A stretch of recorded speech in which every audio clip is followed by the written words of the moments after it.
Uhum.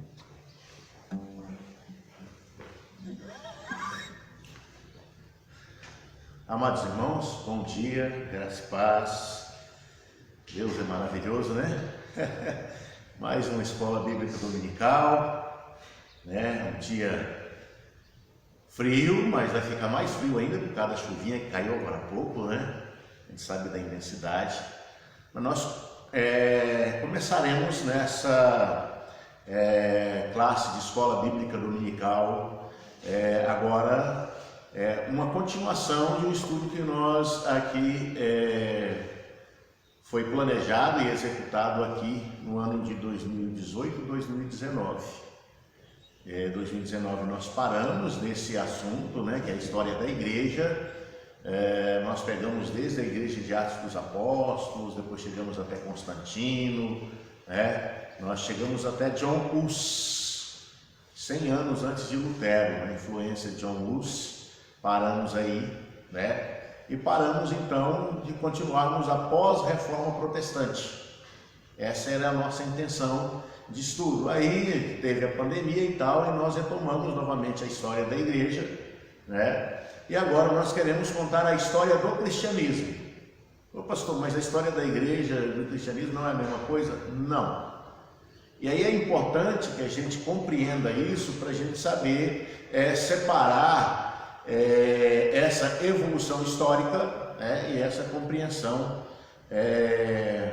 necessária para o nosso entendimento acerca da reforma, né? Embora a história da igreja cristã e a reforma protestante estejam intimamente ligadas, e a história do cristianismo e a reforma protestante esteja totalmente ligado, nós vamos separar dois aspectos. Primeiro, o aspecto religioso em si, o que se tornou de fato o cristianismo mais uma religião. Religião essa que abraça hoje várias linhas de pensamento, e as três mais conhecidas o protestantismo, o catolicismo e o espiritismo. Ambos parte do cristianismo, tem maior volume. Para nós compreendermos isso, nós vamos entender algumas manifestações pós-reforma, dentre elas o pentecostalismo, que é importante a gente frisar, né? Porque o pentecostalismo, quando surgiu, por que surgiu, né? Depois a teologia da prosperidade, também intimamente ligada. Todos esses assuntos serão tratados a partir dessa aula, né? História do cristianismo. Eu quero pegar carona na aula do meu professor, né, de teologia, no livro dele, História do Cristianismo 2, né? Eu tenho acesso por causa da faculdade teológica. Eu não fui bem nessa matéria, por isso eu preciso me dedicar a ela para compreender mais ainda, para poder ir bem nessa matéria, né? O professor Wander de Lara Proença, lembra, meu amigo? Não lembra desse autor? Por Integral? Agora lembrou, né? O livro Por Integral nós lemos e relemos, né? Muito bom, do pastor Wander. Essa análise da realidade, né, vai ser conforme a Faculdade Teológica Sul-Americana, mas eu quero antes disso falar com vocês nessa primeira aula a história da igreja, para a gente então compreender, né, o que vem pós-reforma. Tudo bem? Amém? Então, textos bíblicos nós não teremos, é apenas uma aula, e aí nessa questão da aula nós usaremos poucos textos bíblicos e vamos dar início. Pai amado, Pai querido, nós te louvamos o nome por essa manhã maravilhosa, por essa oportunidade rica que nós temos de podermos estar aqui, Senhor, na Tua presença, buscando a Tua face, servindo ao Senhor nas horas da manhã. Fala conosco, fala através desta palavra, nós pedimos isso no nome de Jesus, o Teu Filho. Amém e amém. Escuta.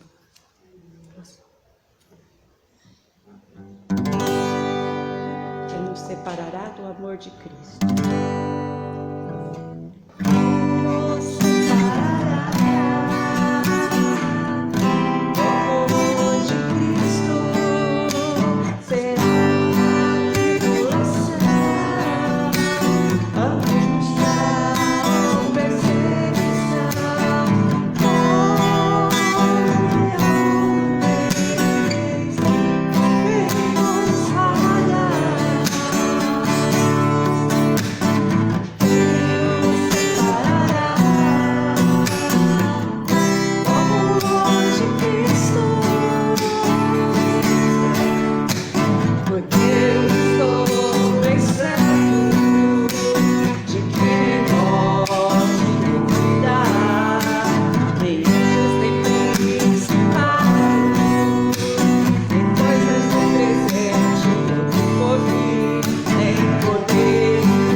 Rei do universo, Opa, essa é linda também.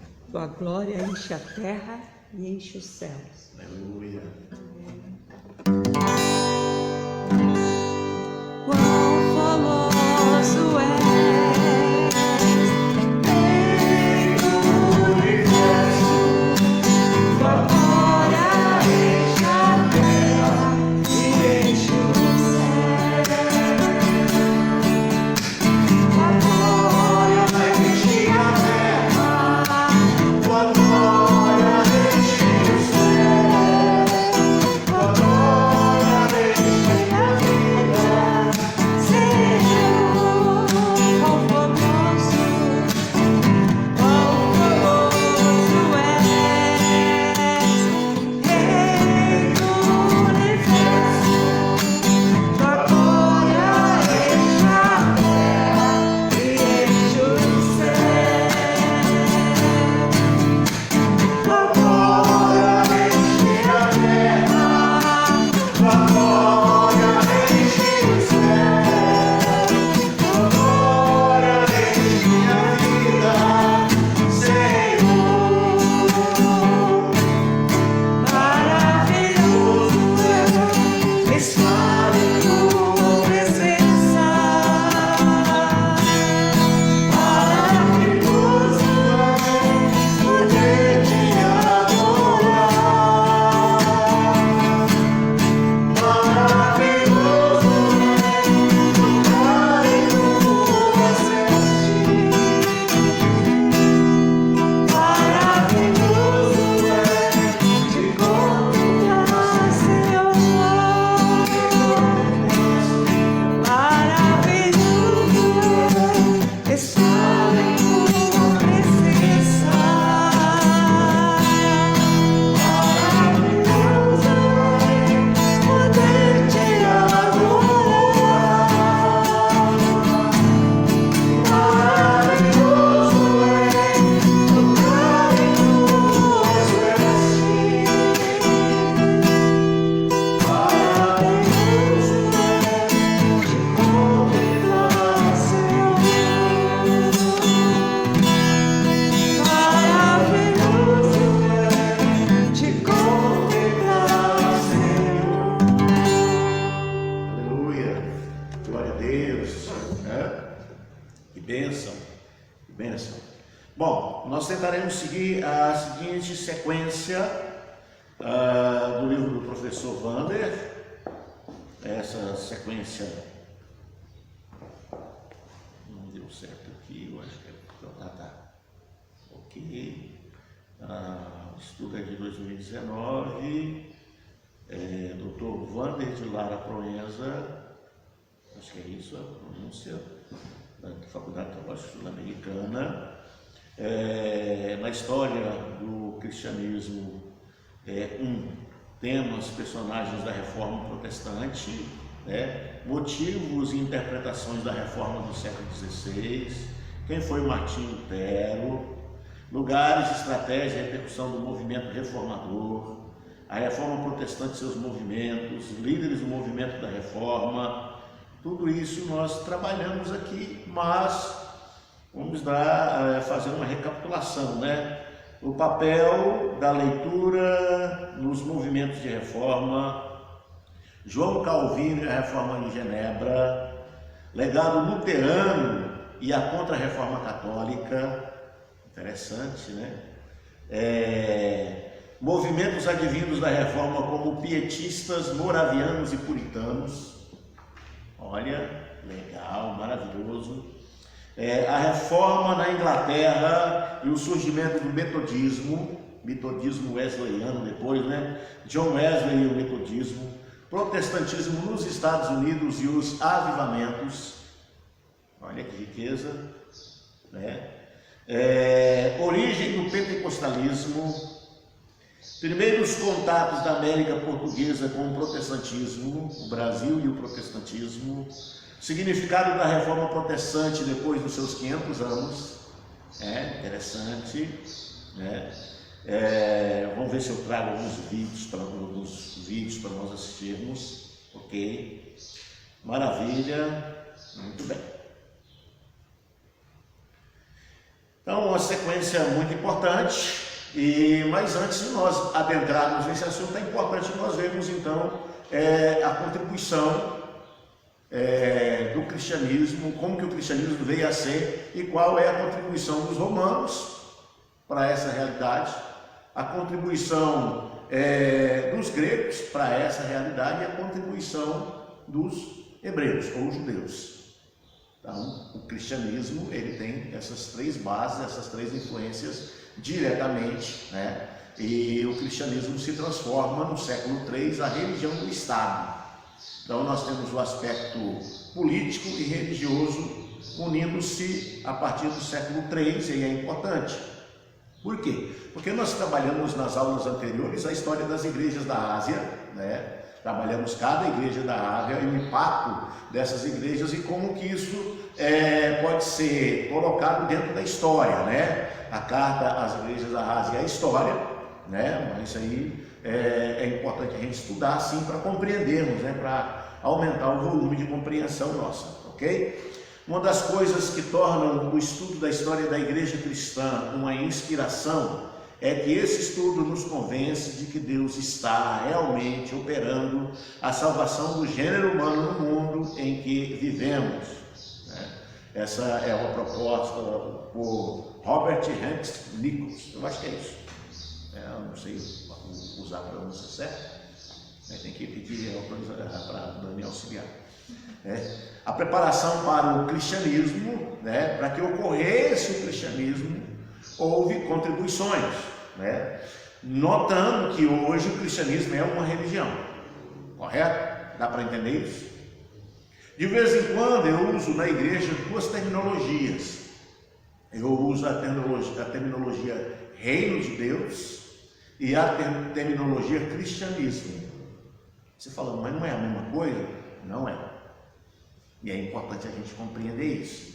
Eu lembro até de uma pergunta das alunas da escola dominical, quando elas perguntaram justamente isso, né? Pastor, então o que é religião? Por que o senhor fala tanto da questão da religião? E aí então eu fiz essa comparação, para nós sabermos se de fato nós somos religiosos ou somos cidadãos do reino. Não dá para ser as duas coisas. Interessante isso. Mas aí, né, tudo bem. Então vamos lá, a contribuição dos romanos, a contribuição dos gregos e a contribuição dos judeus. Em parte alguma verificamos esta operação divina mais claramente do que na maneira extraordinária e maravilhosa como foi o mundo antigo preparado para a vinda de Jesus Cristo. Para chegar aqui, nós então temos a contribuição dos povos. Para nós chegarmos onde nós estamos hoje, tem a contribuição dos povos, e aí os primeiros povos aqui que nós vamos tratar são os romanos, ok? Mas por que os judeus não vêm antes dos romanos? Porque a história do cristianismo tem a ver diretamente com os romanos, certo? Com o Império Romano, que era um império que abraçava o mundo na época de Cristo. A hegemonia mundial, né? A nação mundial de projeção e a nação que acabou dominando as outras nações pela força dos seus exércitos, pelo seu poderio, né? De estratégias e tal, justamente são os romanos. E aí, claro, vocês sabem disso na história, né? Tudo bem? Tudo bem? Tranquilo? Dá para saber isso na história? Muito bem. Quando o cristianismo surgiu, e durante os primeiros séculos de sua existência, os romanos eram os senhores do mundo. Assim, os consideramos. Não obstante haver muitíssimas regiões fora do seu domínio, porque a parte que governaram foi aquela onde a civilização do mundo estava então realizando os seus notáveis progressos. Os habitantes do império o consideravam como abrangendo o mundo, pois ignoravam que existia além das suas fronteiras. Então o Império Romano abraçou mesmo, né? É interessante que nós formos olhar a história dos impérios, nós vamos saber que vários impérios houveram no mundo, certo? Antes do Império Romano, você tem o Império Persa, medo-persa, né? Você tem aí os assírios têm uma força enorme na história, né? E tudo que nós temos hoje de literatura aí, escrita começou com os achados do Mar Morto, principalmente, né? Várias escritas mostrando a história de muitas nações. No caso da Bíblia, que tem também o seu acervo comprovado, né? E às vezes é contrastado o acervo da Bíblia com o acervo dos assírios, e como que se encaixam a construção histórica. Eu vou falar meio diferente com vocês aqui, porque é história, tá? Desculpa aí. Hoje é um caminho meio... Mas é importante para a gente poder encaixar isso dentro da história e compreendermos a influência dos romanos. Então os romanos vêm, eles conquistam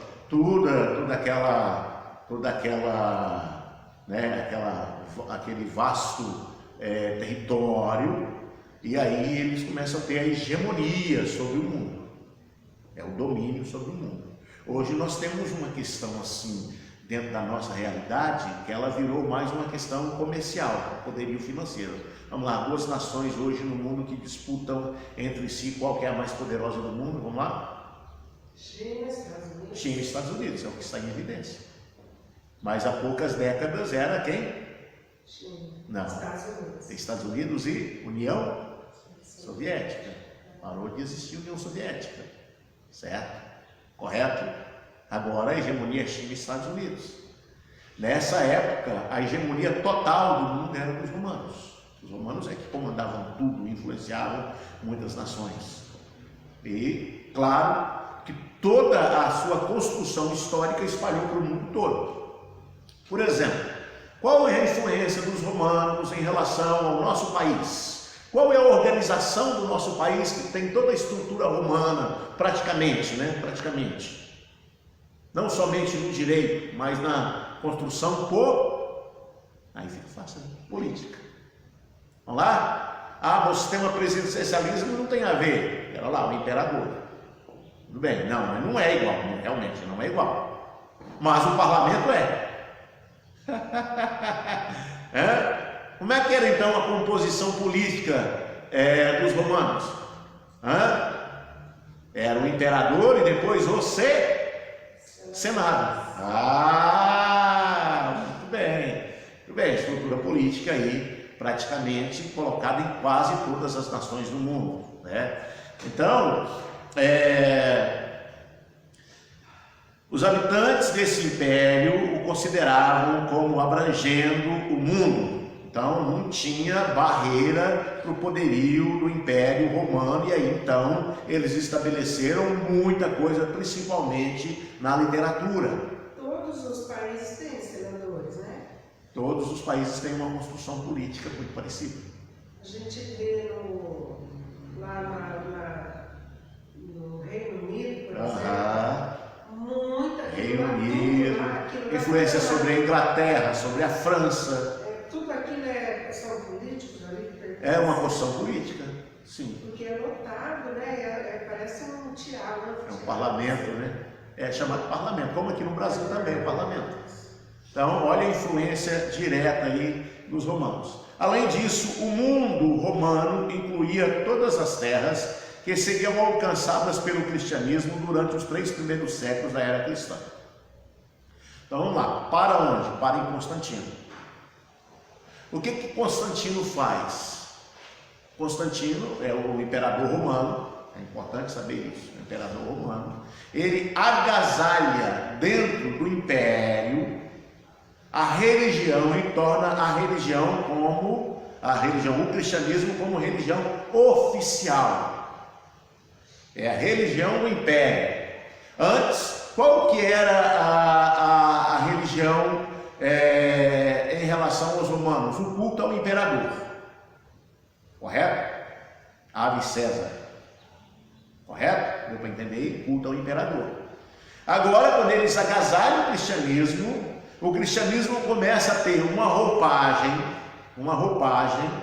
também da estrutura romana. Correto? Vamos lá. Qual é a estrutura romana hoje que prefigura essa ideia do imperador e do culto ao imperador? O Papa. Oh, muito bem. Qual é a visão signatária em relação ao Papa? Ele é imperador do quê? Não, ele não é imperador, eu estou falando a figura, tá bom? Nas igrejas. Do mundo. Na igreja mundial, né? É, o Na mundo. igreja católica mundial. Acaba a bateria? Não tem como ligar, não tem aí o carregador? Ali atrás tem um carregador, só não tem cabo. Teria cabo, lá no fundo tem cabo. Vai lá no fundo você vai achar o cabo, tem um carregador ali, é só tirar. Lá atrás daquele negócio, lá tem um carregador em algum lugar, lá uma caixinha ali. Se a caixinha não tiver ali, a caixinha está lá atrás. Aí liga o cabo do carregador, pronto, resolve-se. Eu esqueci meu celular hoje por isso. Acontece, né? Eu coloquei para carregar, para poder trazer para cá e aí vou carregar. Então lá, pelas alturas do ano 50 a.C., o Império Romano abrangia a Europa ao sul do Reino e do Danúbio, a maior parte da Inglaterra, o Egito e toda a costa ao norte da África, como também grande parte da Ásia, desde o Mediterrâneo até a Mesopotâmia. Então, o poderio, o Império Romano ganha contornos mundiais rapidamente. Não era somente pela força que os romanos dominavam todas as regiões. Eles as governavam efetiva e inteligentemente, pois onde quer que estendesse o seu domínio, levava uma civilização incomparavelmente superior à anteriormente existente naquelas terras. O poder desse império foi mais acentuado e sua administração mais eficiente nas terras adjacentes ao Mediterrâneo, exatamente onde o cristianismo foi primeiramente implantado. Então, o Império Romano ganhou essa força, esse poderio, essa estrutura, naquela região, e aí o contorno do Império Romano, esse contorno acabou afetando tudo. É importante nós compreendermos isso para nós entendermos a força desse império, porque que ele chegou a influenciar tanto.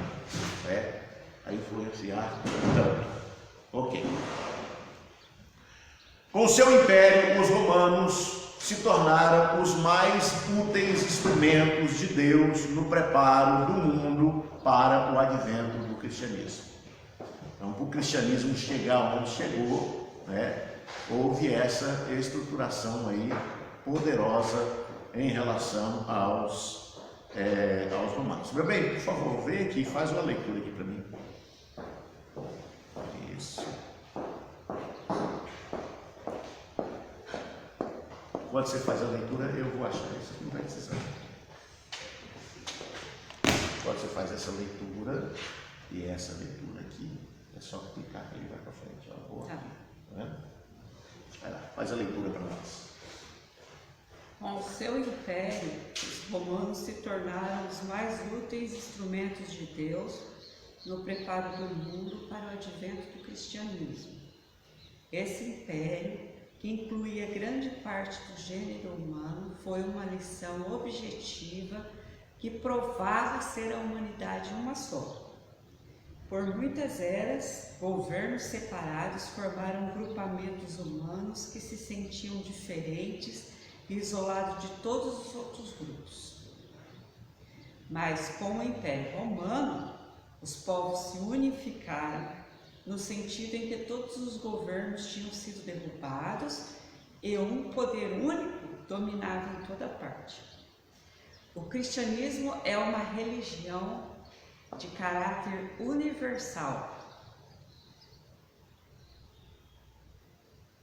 não conhecendo distinções de raça, apelando para os homens simplesmente como homens, tornando todos um em Cristo. Para tal religião, a preparação mais valiosa foi a unificação de todos os povos sob o poder político de Roma.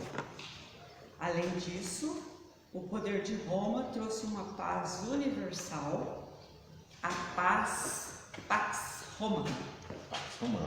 As guerras entre as nações tornaram-se quase impossíveis sob a égide desse poderoso império.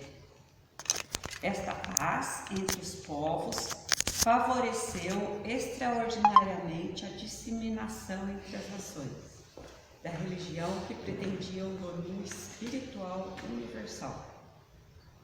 Amém? Então, isso que o homem precavido vale por dois, né? Então, estrutura pronta. É só você saber os endereços, né? Pastor, então, essa parte que a pastora leu, a gente pensa assim que ficou claro que vários povos, né, eles tinham, não concordavam com o imperador. Teve vários grupos, né, que não concordaram, mas que eles foram assim, tipo, forçados, né, pelo regime, pelo sistema, a aceitar pela força. Aí a questão do império, né? O império impôs essa paz romana, né? Pax Romana, ela veio como imposição. E por causa do poderio bélico, como é que nação ia guerrear contra nação, ou ia guerrear contra os próprios romanos, né? Então eles instituíram, estabeleceram aí a ordem entre as nações, debaixo da égide, do controle deles, né? Da força deles. É interessante porque essa questão da imposição de uma centralidade de comando, né? É uma mentalidade que já está começando a ser difundida no mundo do nosso tempo. É o chamado governo mundial, certo? É essa época e o governo mundial, claro, é o governo romano, o governo mundial. E hoje ainda se fala, né? A gente, há 30 anos atrás não se falava nisso, era a teoria da conspiração. Hoje não, hoje abertamente os representantes de vários países, a própria nação unida, né? Depois com a pandemia se tornou mais forte ainda a ideia de um governo mundial centralizado, né? E a ideia de um homem que governe todas as nações. Essa é a mentalidade do nosso tempo, que há 30 anos atrás dizia que era a teoria da conspiração e agora já é uma realidade. Então a questão da paz romana aqui e a força do Império Romano trouxe essa contribuição que nós temos hoje em todas as civilizações do mundo. Aí você fala bem assim, mas é propósito de Deus isso? Sim, tudo plano de Deus. Engana-se quem acha que Deus não está por trás da história e da construção histórica das nações. Mas qual que é o plano de Deus? Ele tem um plano em tudo isso. No livro do Lawrence Olsen, O Plano Divino através dos Séculos, quando ele coloca ali o rastro da serpente, aí tem gente que fala bem assim, poxa, se o diabo atuou dessa forma, por que Deus não fez nada? Aí é que está, o diabo, até nessa questão, né, ele está subordinado à permissão divina. Então Deus permitiu por quê? Porque todos esses acontecimentos e toda essa construção histórica, ela já foi anunciada antes. Onde ela foi anunciada? Ela foi anunciada em Gênesis. Vamos lá? Gênesis 3, por favor. É que precisa entender isso, Gênesis 3,15, se não me engano, tá? Eu estou lembrando do texto agora, eu não marquei ele, mas eu estou lembrando agora enquanto estou falando com vocês. Isso. E porém inimizade entre ti e a mulher, é esse? Isso. E porém inimizade entre ti e a mulher, e entre a tua semente e a sua semente, e entre a tua semente e a sua semente. Esta te ferirá a cabeça e tu lhe ferirás o calcanhar. Muito bem. Caminha uma outra versão. Por favor. De agora em diante, você e a a mulher serão inimigas. Aí é Deus falando para quem? Pro diabo, a serpente. Presta atenção nisso. O mesmo ocorrerá entre a sua descendência e a descendência dela. Opa! A descendência do diabo. O descendente da mulher esmagará a sua cabeça e você ferirá o calcanhar dela. Ah, cobra, né? Rasteira, né? Cobra, continua. Ferirás o calcanhar. Pode continuar? É, só mais próximo. E o Senhor Deus disse à mulher: Você terá muitas dores durante a gravidez. Com sofrimento você dará à luz a filhos. Apesar disso, seu desejo será para o seu marido e ele a dominará. Muito bem. E ao homem, ele disse: Visto que você deu ouvidos à sua mulher e comeu daquela fruta que eu disse para não comer, o solo da terra será maldito por sua causa. Você precisará lutar todos os dias da sua vida para tirar da terra o seu sustento. Pronto. Tudo consequência do Éden, né? Da desobediência de Adão e Eva. Sim. Pastor, Sim. então, sempre que eu leio essa passagem aqui, eu penso, mas a palavra fala que Deus é puro amor, né? Deus não é Deus de vingança e tal, mas aqui foi Deus, assim, pesou as mãos sobre a humanidade, né? Então, aí é que está. A gente tem que entender o que de fato o texto está querendo mostrar para nós. Ele está querendo dizer o seguinte, que todo erro tem consequência. Certo? Toda falha tem consequência. Tudo que o homem planta, o homem colhe. Se ele planta coisas boas, ele vai colher coisas boas. Se ele planta coisas ruins, vai colher coisas ruins. Se ele planta amor, vai colher amor. Se ele planta desobediência, vai colher desobediência.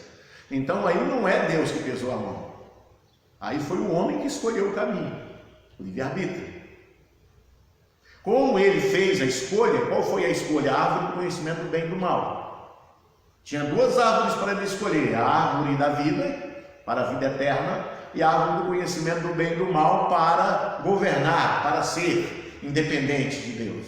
O homem escolheu o quê? Independência de Deus. Tudo bem, você escolheu a independência, tem consequência, e a consequência é essa. E Deus avisou antes. Deus avisou antes. Só que ele coloca aí a serpente atrelada à mulher. Aí você fala assim, mas tem a ver a serpente e a mulher, né? Aquela brincadeira que os outros falam, a mulher, a serpente. Né? Não é essa a questão. Não é essa a questão. É a questão de que a descendência, embora o judeu não conte a descendência a partir da mulher, e sim a partir do homem, porque a semente vem do homem, né? A mulher é a figura da mãe. E a figura da mãe na sociedade é a figura mais perfeita, né? Hoje mais valorizada, a figura da mãe, né? Então, dentro dessa questão, quem mais sofreria seria a mãe. Morderá o calcanhar. Quem mais sofreria seria a mãe. Agora vocês imaginam o tanto que a mãe de Jesus não sofreu, né? E aqui, olha, fala assim, e porém inimizade entre ti e a mulher, e entre a tua semente e a sua semente. A semente da mulher, quem que é a semente da mulher? Jesus. Correto? Quando fala tu lhe ferirás o calcanhar, está dizendo que a serpente feriria Jesus. Onde ele foi ferido? Na cruz. Então, toda a linguagem poética, histórica, alegórica, do jeito que a gente queira interpretar, ela tem a sua prefiguração, a sua construção dentro da própria história. Né? Em relação à questão do domínio romano, tem um plano divino, e o plano divino está atrelado a isso. Correto? O plano divino está atrelado a esse texto. Porque aí a história da humanidade modificou totalmente. Se a história da humanidade proposta por Deus tinha a ver com o paraíso, com um lugar de delícias, com uma maravilha na terra, como oásis, oásis no deserto também não, né? Mas como, né, dessedentar da sede, como matar a fome, tudo experiências maravilhosas para nós, né? Então Deus tinha o melhor para nós. Só que Adão e Eva falam assim: nós não queremos esse melhor que o Senhor quer, nós podemos construir o nosso melhor. E esse melhor que tem aí tem a figura da serpente. Então não tem como tirar a serpente dessa figura. Dentro da história da humanidade, a serpente sempre vai manifestar o seu rastro. E qual é a maneira da serpente manifestar o seu rastro hoje na história? Através dos domínios de pessoas sobre pessoas. É aí que ele manifesta o rastro. O rastro da serpente está na superioridade do homem sobre o homem. O homem governando o homem, escravizando o próprio homem. Isso é o rastro da serpente. Isso vai perfigurando toda a história, vai sendo construído durante toda a história. Aí você fala: mas e onde que Deus permite, porque tem que cumprir essa trajetória. Essa trajetória da derrota da serpente já se cumpriu com Jesus na cruz. Tudo bem, mas em relação à serpente ainda não. A sentença relacionada à mulher, né? Tu lhe ferirás a cabeça, mas ela ferirá o calcanhar. Isso quer dizer que a serpente continua mordendo o calcanhar após a morte de Jesus. Agora a serpente vai perseguir quem? Vai perseguir a mulher. Qual é a mulher? A igreja. Aí você vai para o Apocalipse para você entender. Para você entender. Só que não se pode confundir a igreja com a religião, porque lá no Apocalipse também vai demonstrar quem é a religião, né? Tá lá, vai ler o texto para você ver, né? A figura da figura religiosa. Só que a figura religiosa, junto com a serpente, anda de braço dado. Já a igreja é inimiga da serpente, e a serpente é inimiga da igreja. Correto? Então são tudo alegorias, né? Figuras, mas até mesmo poética, mas tem a sua realidade e a sua construção histórica, onde o próprio Deus, né, planejou isso para que houvesse a redenção do homem que pecou. Então, de que forma se dá a redenção do homem que pecou? Na cruz. Correto? Através da morte de Jesus, o caminho se abriu para o homem voltar para o paraíso de Deus. Correto? Jesus é a chave para o paraíso. Maravilha. Só que o rastro da serpente continua. Quando é que o rastro da serpente vai acabar? Aí a Bíblia vai dizer. Vai lá para o Apocalipse que você vai ver. Vai acabar quando? Né? Jesus. Quando o dragão, a antiga serpente, for aprisionada por 1000 anos. Mesmo ela aprisionada por 1000 anos, no final dos 1000 anos essa serpente vai escapar, vai ser solta novamente, para dar a última cartada dela. Aí sim, novos céus e nova terra. Então muita gente pensa que não, mas tem uma construção histórica aí, né? Esses 1000 anos, ou essa história de 1000 anos, alguns colocam como pós-arrebatamento da igreja, que a gente acaba trazendo essa interpretação, mas não se sabe se é realmente isso, né? Mas o rastro da serpente, ele vai de uma vez por todas ser liquidado com novos céus e nova terra. Novos céus e nova terra. Ok? Mas vamos lá. Então voltamos ao Império Romano, que é justamente o império que era o que comandava tudo e que está diretamente ligado com a sentença sobre a morte de Jesus. Correto? Poderia ser a serpente aí. O império pode ser a serpente. Tu lhe ferirás o calcanhar. Romano, qual que era a sentença de morte? Cruz. A sentença de morte de cruz era para quê? Para malfeitores, para assassinos, todos que causassem rebelião contra o império. A sentença era a morte de cruz. E aí você tem o judaísmo que se juntou ao romanismo para executar essa tarefa, porque Jesus era, vamos dizer assim, um problema tanto para o judeu como para o Império Romano. Então, quem matou Jesus? O Império Romano e os judeus. Está claro, era a estrutura religiosa da época que fez isso. Anás, Caifás, que representavam, né? Mas aí você também tem Pilatos, que lavou as mãos, que representa o Império. Mas não é porque lavou as mãos que está isento de culpa, porque ele mandou executar. Correto? Ok? Mas a hegemonia do Império está aí, né? Por muitas eras, governos separados formaram grupamentos humanos que se sentiam diferentes, isolados de todos os outros grupos, mas com o Império Romano, o povo se unificaram, no sentido de que todos os governos tinham sido derrubados e o poder único dominava em toda parte. O poder do Império Romano. Poder único. Correto? Que é a figura hoje de um poder único que tem hoje, que teve por muitos séculos e que o protestantismo deu uma quebrada aí, né, nesse poder. Mas a hegemonia do catolicismo romano no século XVI era absoluta. Influenciava reis, né, o bispado excomungava, o bispado condenava a fogueira, tinha uma estrutura religiosa que praticamente era, né? Aí você vai ter um problema muito sério com John Hus, quando o rei da Inglaterra, né, o rei da Espanha, que acaba dizendo que ia preservar o John Hus, que ele não ia morrer. Nós vamos assistir esse filme aqui. Ele não ia morrer, e aí mesmo assim o bispado tinha uma força muito grande, né? E o bispado influenciou o rei a declinar da ideia dele de livrar Hus, e Hus morreu queimado na fogueira.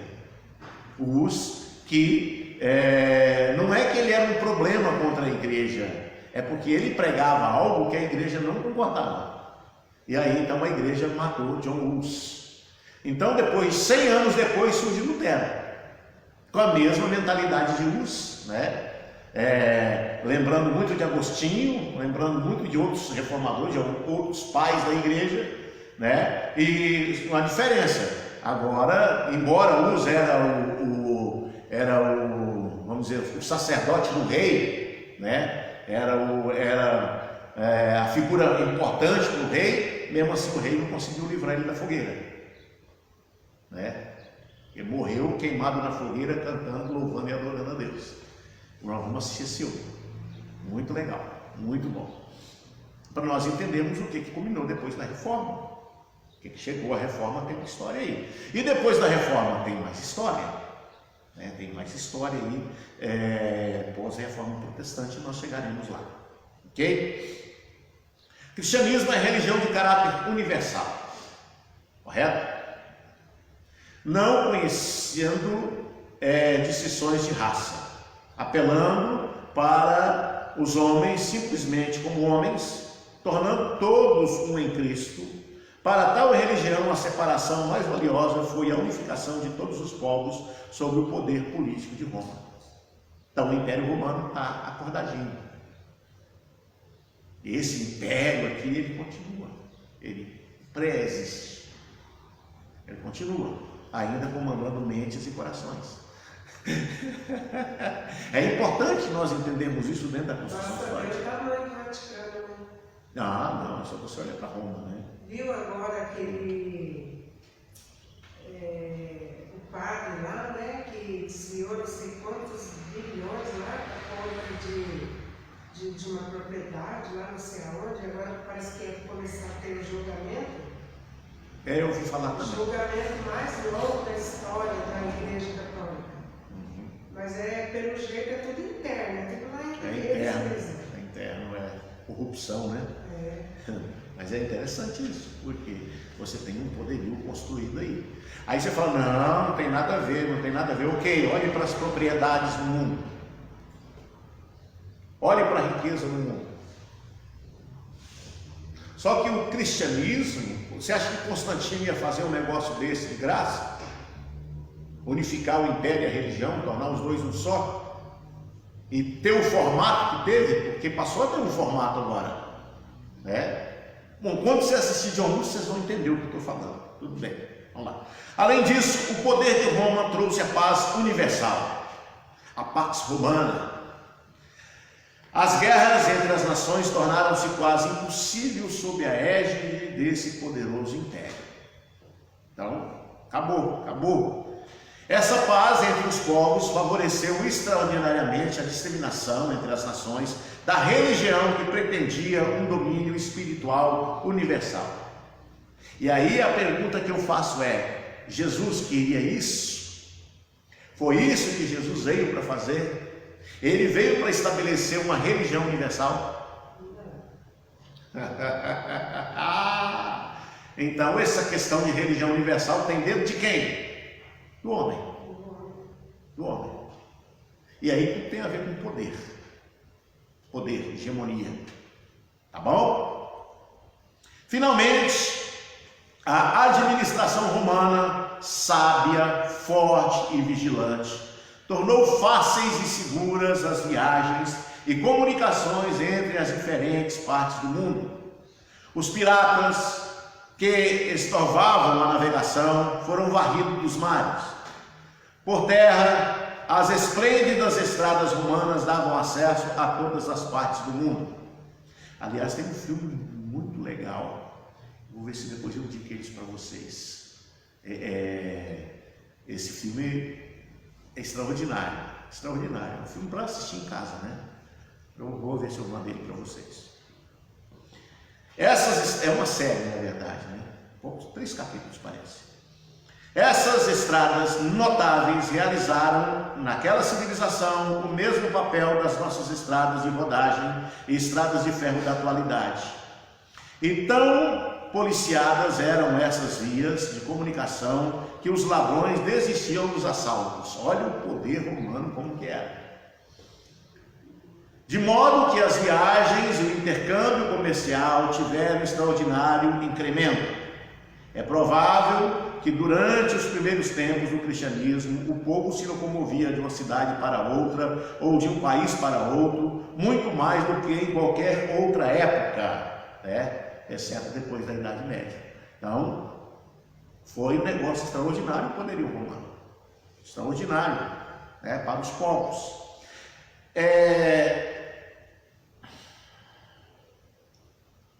A construção das civilizações, né, das nações, a estrutura das nações com influência direta desses 3 povos, romanos, judeus e gregos, é importante a gente levar em conta, para a gente até entender a estruturação das nações e entendermos que a ideia hoje é destruir isso, correto? A ideia hoje, né, é destruir com a ideia do patriarcado, destruir com a ideia de família. O progressismo político está visando isso. Estados Unidos, Inglaterra, embora a Inglaterra eu acho que a Inglaterra vai segurar muito tempo, né? Por causa da estrutura da Inglaterra, que é uma estrutura que influencia todos os povos, inclusive influenciou os Estados Unidos, né? A Inglaterra tem um papel importantíssimo, né? O Reino Unido, então importantíssimo na construção civilizatória. Beleza, tudo bem. Mas lógico, né? Tem a questão dos romanos, que é aí o berço, né? O início. Os que sabem como as atuais facilidades de transporte têm auxiliado o trabalho missionário, podem compreender o que significava esse estado de coisas para a implantação do cristianismo. Aqui nós vamos falar de Paulo, né? Das navegações paulinas. Teria sido impossível o apóstolo Paulo realizar sua carreira missionária sem a liberdade e a facilidade do trânsito possibilitadas pelo Império Romano. Tudo isso agora, já que a igreja começa a protagonizar dentro da história, dentro de uma proposta divina para levar salvação para as nações, Deus usa quem Ele quer, da maneira que quer, a hora que quiser, a nação que Ele quiser, para que os propósitos dele se tornem reais e que esses propósitos alcancem o mundo. Então vamos lá. Vamos para a primeira proposta divina. A primeira proposta divina estava atrelada a quem? Ao povo de Israel. correto? Tirou eles do Egito e tinha uma ordem, uma máxima divina de que eles deveriam levar a glória de Deus, manifestar essa glória de Deus, o Deus único e verdadeiro, para que esse levasse uma boa nova para todo mundo. Qual que era a boa nova para todo mundo? De que o Messias viria e o Messias se tornaria o Salvador do mundo. Até hoje os judeus mantêm essa proposta. O Messias virá, o Messias virá e o Messias trará paz para o mundo. Essa é a mentalidade do judeu hoje, como era desde a época, porque essa era a proposta divina relacionada ao judeu, correto? Nossa, falta pouco tempo, eu não vou conseguir falar tudo. Maravilha. Então, pelo menos a paz romana dá, né? Pelo menos a influência dos romanos dá. Beleza.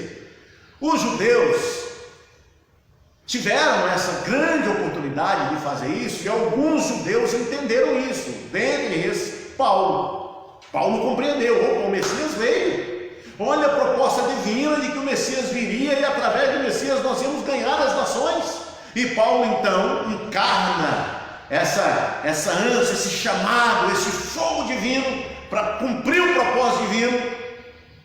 E quem que são os maiores embaraços para Paulo? Os judeus. Embora ele fosse fariseu de fariseu. Começa com ele mesmo, que se tornou um embaraço para a igreja.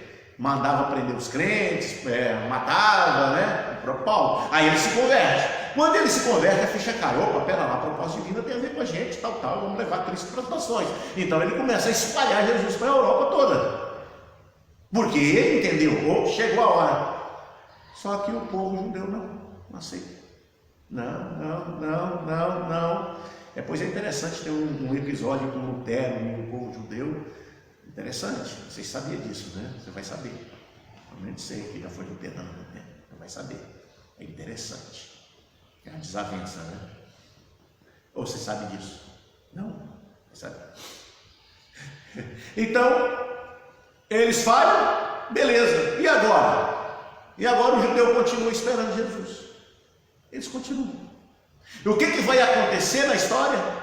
O Jesus que eles estão achando que é Jesus não é Jesus, é outro. Quando eles começarem a defender e aceitar esse outro e preparar tudo para esse Messias vai se revelar. É o anticristo. É o anticristo. Porque eles não creram lá. Quando eles acreditar vai ser tarde. Então o que Deus fez então? Deus falou, bom, já que o judeu não quer, então a igreja vai fazer isso. Mas Deus não sabia tudo isso? Nada fora do controle, né? Deus é soberano, maravilha. Mas não é essa a questão, vamos aqui voltar. Então, quem que Deus prepara para cumprir isso? A igreja, que somos nós. Então, nós temos a proposta inicial de Deus, que o homem que nasceria da mulher, o filho da mulher, regeria as nações. Quem que é esse filho da mulher? Jesus. Então, nós compreendemos Gênesis 3,15. Nós compreendemos, nós sabemos então que se cumpriu o propósito em Jesus e que essa proposta vai para o mundo e o judeu vai na contrapartida com o outro. Quando chegar lá, na hora em que os ovos forem todos fritos e tiver todo fritadinho direitinho, o judeu fala, aquele Jesus que é o verdadeiro, esse daí é falso, Deus perdoe, não, agora nós temos que anunciar ele. Aí vai surgir as testemunhas do Apocalipse, lembra das duas testemunhas? Aí os judeus vão pregar e aí o evangelho vai ser pregado no mundo todo. Aí virá o fim. Correto? Eu estou fazendo a minha colocação aqui, a minha visão das coisas. Mas Deus está dando chance, né? Deus está dando chance. Tudo dentro de uma proposta divina. Ele fala lá no Apocalipse, quem tem ouvidos, ouça o que o Espírito diz às igrejas. Tem ouvido, ouça. Né? Opa. E aí nós paramos onde? Nos gregos. Opa, então terminamos Romanos? Tudo bem? Vamos ficar de pé. Agradecer ao Pai do Céu. Deus amado, Deus querido, Deus santo, nós louvamos o teu nome por essa oportunidade maravilhosa por essa bênção de podermos estar aqui nas horas da manhã, aprendendo a Tua palavra, sendo ministrado pelo Senhor. Continue a falar no nosso coração, continue a ministrar na nossa vida, no nome de Jesus. Que essas semanas que virão, Senhor, nesse estudo tão importante, que o Senhor traga edificação. Também, Senhor, através dessa edificação, nós encontremos consolo na Tua palavra, nos Teus propósitos, nos Teus planos, no nome de Jesus.